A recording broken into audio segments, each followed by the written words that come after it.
മന്ത്രി ആർ ബിന്ദു മാധ്യമങ്ങളെ കാണുന്നു. ദൃശ്യങ്ങളിലേക്ക്.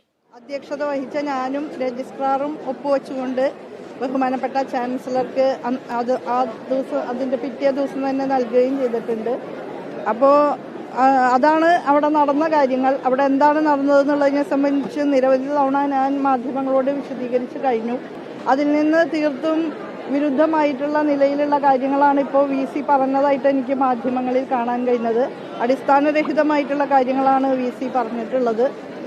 അത് അത്യന്തം അപലപനീയമാണ്. സത്യസന്ധമായിട്ട് കാര്യങ്ങൾ പറയാനുള്ള ഒരു സ്ഥിതിയാണ് VCയുടെ ഭാഗത്തുനിന്ന് ഉണ്ടാകേണ്ടത്.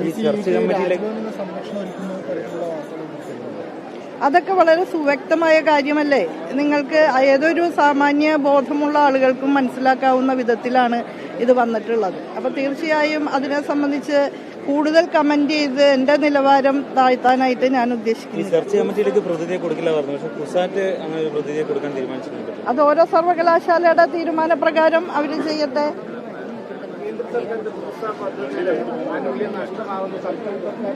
റൂസ പദ്ധതി കഴിഞ്ഞു മറ്റൊരു ഘട്ടത്തിലേക്ക് പോയി കഴിഞ്ഞു. റൂസ പദ്ധതി പ്രകാരം 568 കോടി രൂപയുടെ നിർമ്മാണ പ്രവർത്തനങ്ങൾ പലതും പൂർത്തീകരിച്ചു കഴിഞ്ഞു. 95% കേരളത്തിൽ പൂർത്തീകരിച്ചു കഴിഞ്ഞു. ബാക്കി കാര്യങ്ങൾ നടന്നു വരികയാണ്. നിർമ്മാണത്തിന്റെ പൂർത്തീകരണം